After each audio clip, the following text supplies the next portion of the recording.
When the Syracuse schedule came out, the two questions everyone had were, can Gary Gates' group overcome Maryland? And what in the world was a 6-game road trip starting in February doing there? Well, the first obstacle the Orange handled, finally defeating the Terrapins. Now comes 6 straight away from 10,000 Rowdy Dome fans, starting with Harvard, a team Syracuse lost to last year and needed overtime to get past in the postseason. The Crimson just scored 17 goals against Colgate and are ready to place a dent in the Cuse's dream year. A live edition of Cuse Countdown is here to get you set for Syracuse and Harvard, and it starts right now.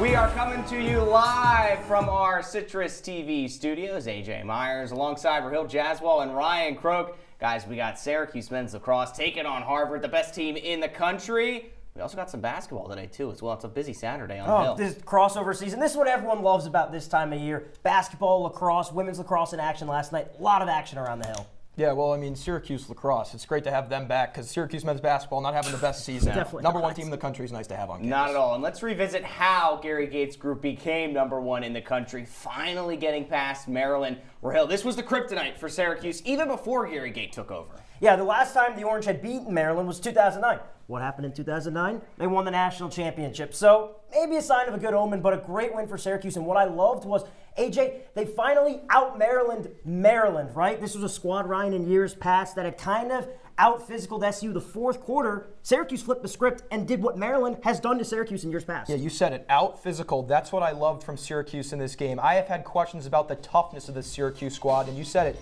Maryland makes its living off being tougher than every opponent they play. Syracuse was the tougher team in this game, and that's why they won. Certainly, Ryan, and Maryland, I think, was a team that Syracuse, they couldn't get past to last year, but finally getting over the mountaintop.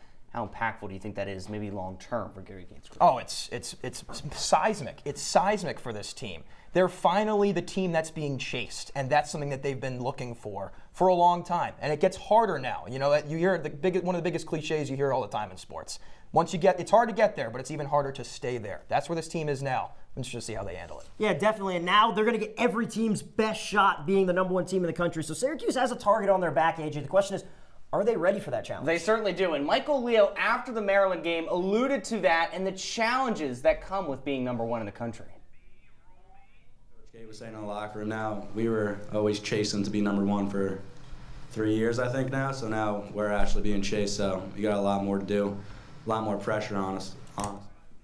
So the pressure's on. There's no denying that. When you are the best team in the country, everyone is going to want to beat you. But I'm not concerned that this senior group is worried about being number one in the country, right? No, not at all. I think it's a great thing. Like Michael Leo's mindset there, I absolutely love it. I think it's exactly what you want to see out of your players. They are not finished. They know it's just getting started. They're number one in the nation. Finally, it's what they've been chasing for a long time. But now you're at the mountaintop, and you see it lonely at the top. Number one for the first time since 2020. That's a team that didn't get the chance to see out their long-term vision because the season was canceled. So how is this team going to fare with, knock on wood, hopefully not going to have their season canceled? Yeah, Ryan, you touched on it. That's the perfect mentality to have for Syracuse because, Gary Gate knows, even from his playing days, that there's still a lot of season left because if the Maryland win happens and all of a sudden you struggle on this 6-game road trip starting today with Harvard, what good is that Maryland victory? They know they have to back it up. Yeah, and you look at this right here. When Syracuse finally does get to the pinnacle of number one, Ryan, they tend to finish the job. Yeah, you see 7 years there on that full screen. They won 5 national championships out of those 7 years. That's the goal for this team, certainly. It'd be a disappointment if they didn't win it. We'll see what they make of it. Yeah, they've made it their motto at the start of the year with burn the boats. This is the only option is a national championship for this squad. And some of the leaders on that boat start on the defensive end, especially with the likes of Billy Dwan and Jimmy McCool in net for Syracuse. That's the fundamental, and the old saying is defense wins championships. Yeah, Syracuse gets a lot of shine for their offense, and as they should, right? They're one of the best offense teams in the country.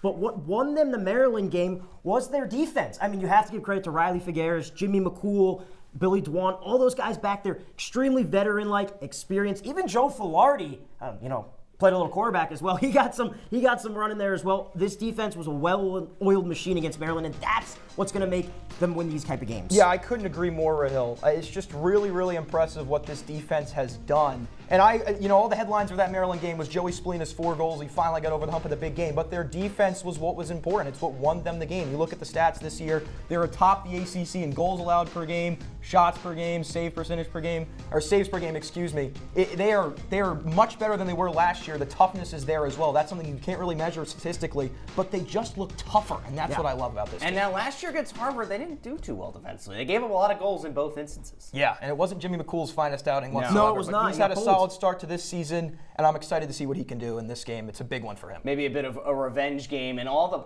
seniors are being talked about, and rightfully so. It is that senior class that is really leading Gary Gates' group. But another player that has really come onto the scene this year is Wyatt Hoddle in the midfield, Ryan. I don't think people expected him to have the impact he's had, especially so early on. Certainly not. Not at all. But you look at a guy like him stepping up in the absence of Trey Deer, who was out for the season. Big loss for this team. But Wyatt Hoddle's been a pleasant surprise, coming out of, not really in the starting lineup, but really making an impact through these first 3 games. It's absolutely what you want to see if you're Gary Gate in this offense. Love seeing what you're getting out of him. He's gotten 8 goals already this season. Nobody really expected this level of production for him, but he's certainly a spark plug for this offense. And what he lacks in size, he makes up for in speed and footwork. He's a very difficult player to guard. I'm expecting a big game from him today. Yeah, and for more on Wyatt Hoddle, Rahill's getting over to a fancy screen we got. But Ryan, I think his stats early on, nothing jumping off the page, but still impressive. I mean, I'd tell you something jumps off the page. His stats in the left column from 19 games a season ago. His stats on the right column from 3 games this season. 6 goals in 3 games compared to 7 in 19 a season ago. He's taking a real leap forward. All right, Rahill's at this fancy screen for more on Wyatt Hoddle. Well, thanks, AJ. You guys just touched on it. Wyatt Hoddle has been a breath of fresh air, mainly because of his speed and power despite his size. So we're going to roll a couple clips here from the game against Maryland where he really showed you and flashed that speed. Look at it right off the jump. What you'll notice about Wyatt Hoddle is he has that little stutter step right here. You're going to see it there. Boom. That stutter step right there, getting the defender off balance, and he finds the back of net. We're going to slow the next clip down for you here. Watch here. Syracuse completely cleans it out. There's that hop step. Boom, right there. Defender's flat-footed. Hoddle's off to the races. He has that wind-up in that shot, that beautiful power that works so well despite only being 5'7", guys. Syracuse is going to challenge. Syracuse has said they're going to make defenders guard Wyatt Hoddle one-on-one, and it's going to be a challenge. It certainly will, and Gary Gate describes Wyatt Hoddle as a player that will do whatever is asked of him, and Ryan, that's exactly what you want from a player who maybe isn't at the pinnacle on this squad, but still a vital player, and you need those role players to go far into March. Yeah, well, another player you need to go far into March is Joey Splina, a guy who's been absolutely cooking to start this season. 18 points through 3 games, 4 goals in that big game against Maryland. I love what I've seen out of him this start. Absolutely, and he needs just 44 more points for Rahill to pass Mike Powell for all-time points leader for Syracuse. Yeah, and it's most likely going to happen, but I know Joey Splina's not thinking of that right now. That Maryland game was huge for him, AJ, just for, Maryland was the one team he kind of hadn't performed well against. And, a good game against Harvard today, he could see himself move up that list. But big things ahead for number 22 on this squad. Joey Splina for Syracuse has 3+ goals in every game so far. It's almost inevitable that he gets a goal in a game. Yeah, when he doesn't score, it's a surprise. And also what he does passing the Lacrosse, passing the ball. AJ, we've touched on this before on other shows. He's the puppet master, right? He does more than just score. So if he's getting 4 goals, but he cashes in those 2-3 assists, that's the Joey Splina everyone loves to see at Syracuse. Well, Rahill is talking to me. I don't know where Ryan went. Ryan, where are you? I'm over at the big fancy screen, AJ. Great to be here, Rahill. I can see why you enjoyed it over here so much. And I talked about Joey Splina's goal scoring. I know you touched on his passing, Rahill, but I've loved his scoring more than anything this season. I want to take a look at a clip from this Maryland game this past weekend. Look at this. This guy, not really the most pure goal scorer, but look at this. Goes into 4 Maryland defenders here, takes contact, and somehow finds a way to put it into the netting. Look, we'll slow it down here. Look at the aggressiveness. Goes right at the defender. Not something you're used to seeing out of Splina. More of a facilitator in years past. But they need a top goal scorer. I've really been critical of his lack of ability to kind of take that top goal scorer role. And I've really been impressed by what I've seen out of him, especially in that big Maryland game. Well, we've talked a lot about Syracuse, but there's only one person who can, put it into perspective for us, what it's like up in Cambridge right now. We're talking to Jake Klein, who's live from Cambridge, when we come back. Okay, desk comes out, Cam's back to your spot. my bedroom. Come on, come on. Okay, Dad. 1, 2, 3.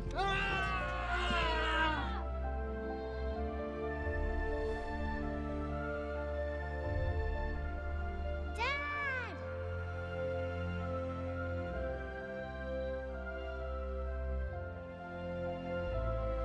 You saved me.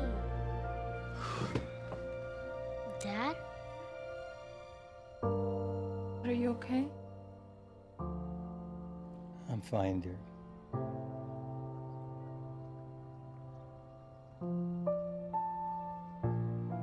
Your hero needs you now, and AARP is here to help.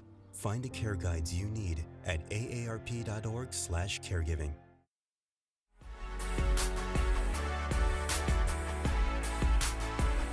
Welcome back to Cuse Countdown here on Citrus TV. AJ Myers alongside Rahill, Jaiswall, and Ryan Croke. Guys, I don't know about you. I never thought I would ever go to Harvard, and I've never gone to Harvard.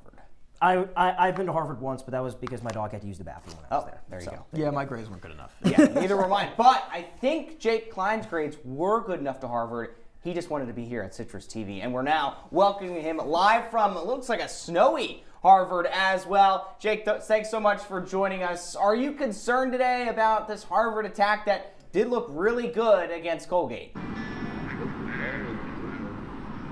Yeah, AJ, I am concerned. And Gary Gates said earlier in the week during his weekly media availability that he thought the Harvard attack was a lot like the Syracuse attack. Maybe not in terms of volume of scoring, though they did have a big game Tuesday night against Colgate with 17 goals, but in terms of number of weapons, number of goal scorers, he said they're much like us. They can beat you in so many different ways. Jack Spidell, Teddy Malone, Nate Cobry, Johnny Arendt. The list goes on and on and on for Harvard. There's not really one guy you can hone in on to try to stop because everybody else will just beat you. So yeah, it's a little concerning. Jake, I know you just mentioned Teddy Malone there. He's had a fantastic season. What do you want to see out of SU's defense to maybe slow him down because he's been on a rapid pace for these first 2 games? Yeah, you're right, Rahill. 10 goals in the first 2 games for Teddy Malone. I would assume that he draws one of Syracuse's top 2 cover guys, Riley Figueres or Billy Dwan in this game. That would just have to be the matchup, in my opinion, because you're right. The goal-scoring output has been so tremendous from Teddy Malone. But like I said, it's not just one guy who beats you for Harvard. You can shut down Teddy Malone and still give up 15 to 20 goals to this Harvard team because they've got so many other weapons. So I would assume a top Syracuse D-pole gets 26 in white, but that doesn't mean Harvard can't be a productive team even if he's shut down. Thanks for joining us, Jake. AJ mentioned the weather off the top, looking like some snow's coming down. Syracuse's first time outside the comfort of the dome, not 70 and sunny anymore. Do you think the conditions are going to play a factor at all in today's game? Yeah, I think it might, Ryan. It's interesting. You can see there's snow. There's snow banks that are several feet high, pretty much surrounding the field right here in Cambridge. There's going to be a lot of people here, 2,000 plus in a facility that's really meant to hold about 900 people, and there's not a lot of places to stand because there's so much snow along the sides of the field.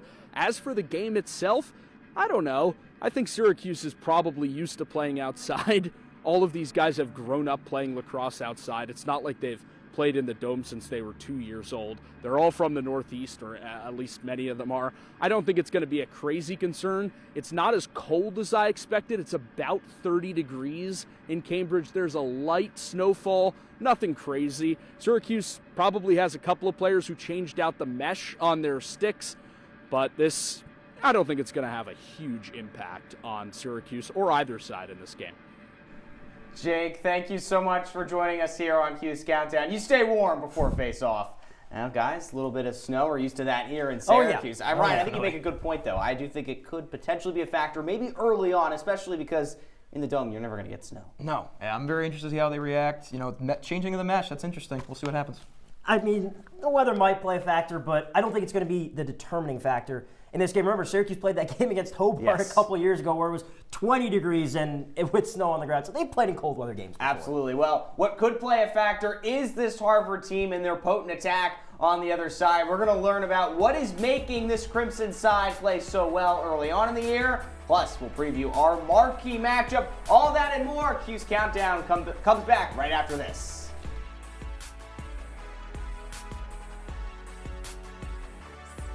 Lately, not my happy place. Everybody's pretty tired of each other. The parents were not themselves. My little brothers were morphing into small creatures. The walls were closing in. Clearly a case of too much family, too close, 24/7. And there's a lot of that going around right now. If this sounds like your house, try going someplace new. YourLifeYourVoice.org. You'll find lots of ideas to help you handle the family stresses of being confined to close quarters.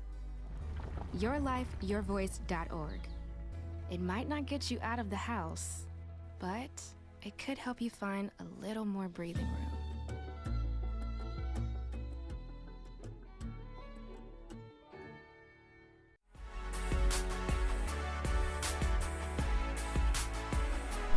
Welcome back to Cuse Countdown here on a Saturday afternoon. We are live inside our CitrusTV studios. AJ Myers alongside Rahill, Jaiswall, and Ryan Croke. We're going to get to Adam Avon in a little bit. He's live from the Dome. He's going to get you set for Syracuse basketball taking on North Carolina. That should be an exciting one, but our focus right now is the #1 team in the country, and it happens to be right here on the Hill. Syracuse men's lacrosse taking on Harvard. We've unpacked what's really worked well for Gary Gates' group early on this season. But for the Crimson, Rahill, they're off to a really good start, especially offensively with Teddy Malone. He had 6 goals against a pretty solid Colgate team. Yeah, Teddy Malone has been on absolute fire this year, and you heard Jake touch on it. He's the driving force of this Harvard offense. While they have other guys that you can maybe get involved, Teddy Malone is the guy to watch for. I would be shocked if Billy Dwan or Riley Figueres do not follow Teddy Malone this entire game, because this is the guy you want to shut down. Mentioned already 10 goals this year. He's been absolutely phenomenal. Well, I talked about being impressed by Joey Spallina sort of stepping into that goal scorer role. That was the thing that the Orange had last year with Owen Hiltz. Not a concern this year for Harvard, though, because Teddy Malone is about as pure of a goal scorer as you could ever want. You see it on the lower third right there. 10 goals in 2 games. The rest of the team has 17 this season. So he's got more than a third of their goal scoring through these first 2 games, and they haven't played the best competition. But Teddy Malone, I mean, you're going to hear his name a lot today in today's game. And again, I mentioned it. Look at him compared to the rest of the team. 12 points for Malone, 21 shots, 16 shots on goal. All of those are atop his team's ranks. He's been unfathomably good to start this year. Yeah, he's been awesome. And again, this is why Figueres or Dwan probably has to draw the assignment of following him around all day, because even when he wasn't the #1 option last year with Sam King, he had a great game in the regular season against Syracuse. He scored 4 goals and had a couple assists as well. So this is the guy that Gary Gates definitely circled for Syracuse to kind of figure out how we're going to defend him. But Dwan and Figueres have to be following him all day, and I trust both of them in that matchup to keep him in check. Quickly, Ryan, if Malone is shut down, is there someone else on the Crimson you got your eye on? Jack Spidell. Yep. Talk about a guy who can really step up into that secondary goal scorer role for Harvard. I'm looking at him to, if you're talking about Figueres or Dwan, man marking Malone, shutting him down, they're going to look to Spidell. Can't forget, it's a team sport. You shut one guy down, there's someone else will probably step up. And for Harvard, defensively, that's been a little bit more shaky. It hasn't been the crisp offense that we've seen from the Crimson. Are you concerned, Ryan, that defensively things could get out of hand early for Harvard, or can they stand tall against, one of the best attacks in the country? Well, they're going to need the defense. Yeah. They're going to need it, and they're going to need it bad. Not just because of their attack, but because of the Syracuse attack, but they're also going to have a lot of trouble on the face-off today. Yep. We'll see what happens there. But I look specifically at this defense. I mean, this is one of the best offenses in the country in Syracuse coming into your building. This is a prove-it matchup for Harvard's defense. And they've had a solid start to the year, but they haven't played an offense like this. They played Providence, and Colgate's a solid offensive squad, but they're no Joey Spallina and company. No, yeah. So I'm really interested to see what this Harvard defense does. They're going to have to be physical. They're going to have to be tough. They're going to have to do anything to make Joey Spallina and his friends uncomfortable. Yeah, but you can't sleep on this Harvard defense, mainly because remember last year, John Mullen was dominant at the faceoff dot. He won nearly 88% of all faceoffs in both those games, and they were both Both of them ended up being 1-goal games, mainly because Harvard's defense forced a lot of turnovers. Syracuse had 35 turnovers in those 2 games they played against Harvard. So the Crimson's defense has shown they can handle SU's high-flying offense. So for Syracuse, it's about staying disciplined and limiting the turnovers to have success against his defense. Yeah, they've caused 22 turnovers through the first 2 games. Yeah, there you go. That's a lot through 2 games, 11 a game. They're right there. Well, they're going to need that to continue today. Rahill, outside of Joey Spillane, is there someone on this Syracuse attack that you could think really exposed this Crimson defense? Yeah, I'm looking at Peyton Anderson. Yeah, I mean, Peyton Anderson has kind of been the guy that people have expected to step up this year, and it's been more of a Wyatt Hoddle show. But I really like Peyton Anderson, what he can do and what he can bring to this offense. He can play the midfield. He can play the attack. Big, strong guy as well. He's had a couple good games this season, so this could maybe be his breakout game. And we really saw his impact because he missed the game against St. Joe's and then came back with a goal against Maryland. So you can see how vital he is for Syracuse and their goal-scoring threat. In order for the Orange to score goals, they got to win face-offs.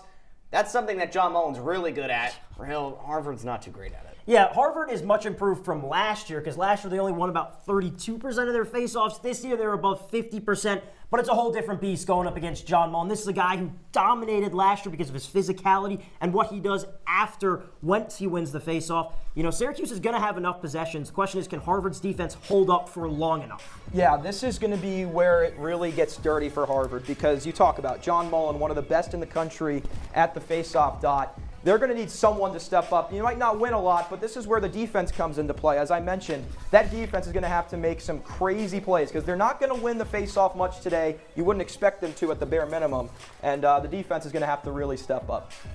Yeah, you touched on it there. You can see the numbers, not the best from Harvard, but again, much improved from a year ago. Could potentially be maybe a little bit of a different element in this game, but overall, you still probably expect John Mullen to have his way at the face-off dot.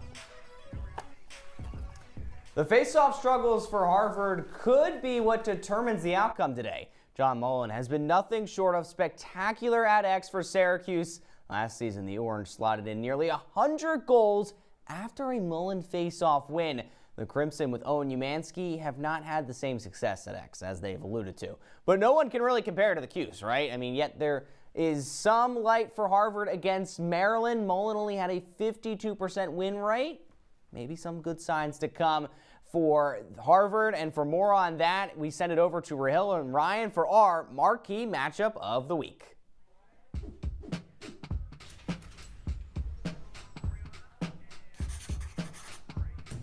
Thanks, AJ. We're back at the big screen here to have a little more fun breaking down today's face-off matchup. We're going to start with John Mullen. So we're going to show you a couple of clips here. You can see John Mullen here on the left against Umansky of Harvard. Now, John Mullen has been phenomenal this year. I know he didn't have his best game against Maryland, but you can see here, this is against BU. He wins the face-off, but it's what he does after. The aggression, the charge, boom, there's a Fogo goal. How that changes the momentum in this game. And here, even against Maryland, fourth quarter, clock winding down, he wins it, he takes it all the way, he gets a shot off, he doesn't score, but it's still what he does, Ryan, after the face-off, that's what makes Mullen so special. Yeah, there's a lot of things that Harvard has to handle today, but this is the biggest disparity for me. I mean, their defense, we know their defense is capable, but a lot of pressure is on this guy, Owen Umansky today. There is a lot of pressure on him to just, you don't have to be great today. They don't tend to win face-offs that much, but just do not allow John Mullen to be dominant, especially don't score goals in transition. But there is a chance for Umansky today. I want to roll some clips from this Colgate game the other day.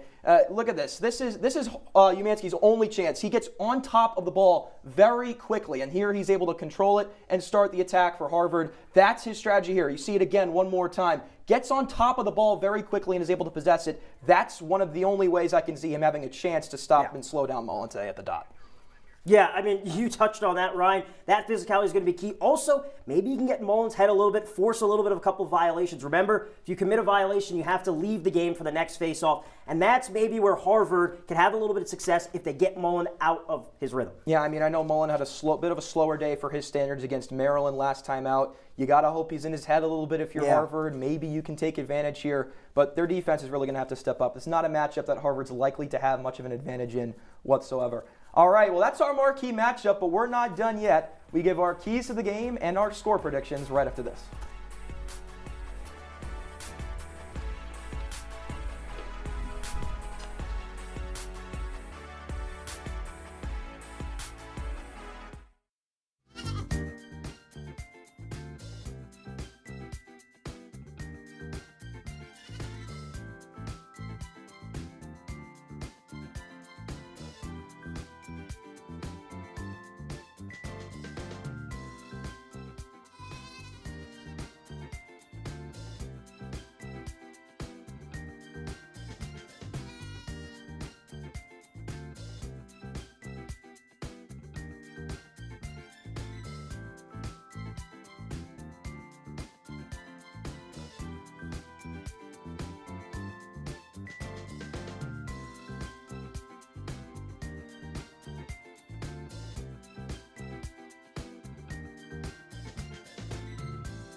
Welcome back inside our Citrus TV studios. AJ Myers alongside Rahill, Jaiswall, and Ryan Croke getting you set for Syracuse against Harvard. It's a top-ranked Syracuse team taking on number 14 Harvard. But before that, we also, at the same time, you're going to have to do a little two-screen action today because Syracuse men's basketball is taking on North Carolina. And for more on that matchup, we send it over to Adam Avon, who is live from the Dome.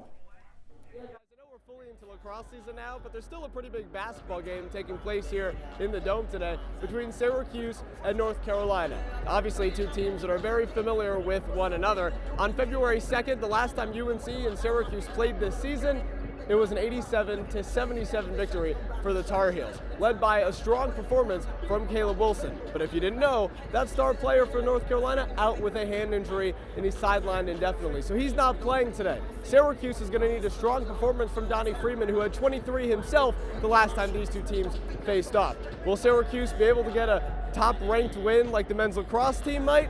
Well, that's yet to be seen, so you're going to have to wait to find out. But certainly, a win today would be big after one of the worst losses in program history just a few days ago in Durham against Duke. So we'll see if Coach Autry's crew can get the job done, but I'm going to send it, guys, back to you in the studio.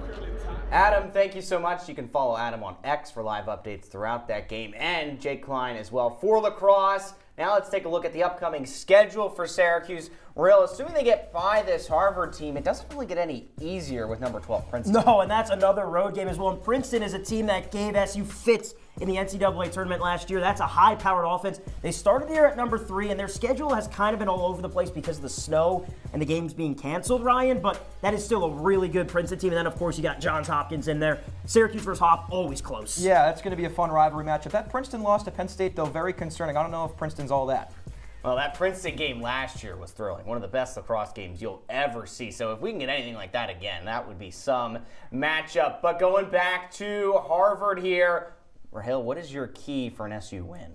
Yeah, so I touched on this earlier in the show, but it's just limit the turnovers, right? Because John Mullen is going to dominate at the faceoff dot. I have no concerns with that. My concern is if Syracuse falls into what happened last year, where they get sloppy with the ball, they turn it over, and the faceoff wins kind of become negated. I think the key for Syracuse is going to be limiting those turnovers. And if they do, I think they get the W, Ryan. Well, you talked about it there, too. We've talked about it all show, this mismatch at the faceoff dot. And that's what I want to see Syracuse really exploit today in this one. Get out to an early lead. Win these faceoffs early and often, and just rack up goals at the start of the game. Your defense is tough enough where if you get a solid cushion, Harvard's really going to be out of it from the start. So that's what I really want to see Syracuse do today. Well, Rahill, if your key doesn't work, why would it be because of that? Well, I mean, it's mainly just because of the sloppiness, right? This Syracuse team, as flashy as they are, they sometimes lean on that too much. You see a lot of behind-the-back passes that don't really work. But AJ, overall, I think this is a Syracuse squad that's going to be locked in and ready to go. Ryan, does Syracuse get a win today? Yes, they do. 14-8 is my score prediction. They're going to dominate possession. Their offense is unbelievably strong. They're better at every facet of the game. It's as simple as that. I don't expect the weather to be an issue. They're going to win this game 14-8. Rahill? Yep, I'm going to agree with you, Ryan. I'm going 16-10, the final score. I think this will be a game that's kind of close for the first couple, maybe first 2-3 quarters, and then John Mullen really starts to impose his physicality, and Harvard kind of slips away a little bit just because they don't have the ball enough. Syracuse will lock down defensively. I think it's a big day for Billy Dwan and Riley Figueres going up against Teddy Malone, but I think SU gets the job done and gets a nice win to back up what they did against Maryland. How many goals is Joey Spallina, Ryan? 4, 5, just a half? He's gotten 3 in at least every game. I'm picking 3 or 4 today. I'll go with 3. I'll go with 2. I think maybe we see maybe a 4 or 5 assist game from Joey Spallina. Maybe a Wyatt Hoddle maybe a Wyatt Hoddle hat trick. Maybe Peyton Anderson. Who knows? Still a big game from Joey Spallina. I got 15-13 Syracuse. That'll do it for Cuse Countdown. 4 p.m. Orange Press Pass. We'll have full highlights of this game, plus reaction from the basketball game as well. Thanks so much, everyone.